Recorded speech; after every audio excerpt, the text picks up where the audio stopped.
ನಮ್ಮ ಜೀವನದಲ್ಲಿ ಅನೇಕ ಜನರು ಬರುತ್ತಾರೆ. ನಾವು ಕೂಡ ಅನೇಕ ಜನರ ಜೀವನದಲ್ಲಿ ಹೋಗುತ್ತೇವೆ. ನಾವು ಯಾರಿಗೂ ಯಾವತ್ತೂ ನೋವು ಕೊಡುವುದು ಬೇಡ.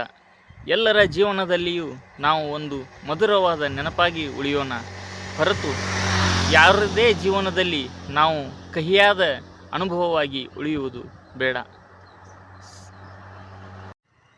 हमारे ज़िंदगी में बहुत लोग आते हैं, हम भी बहुत लोगों के ज़िंदगी में जाते हैं। हम किसी को कभी दर्द नहीं देंगे। हम हर एक के दिल में एक मधुर याद बन के रहेंगे। किसी का लाइफ में हम कभी विलन नहीं बनेंगे। ओम साई राम।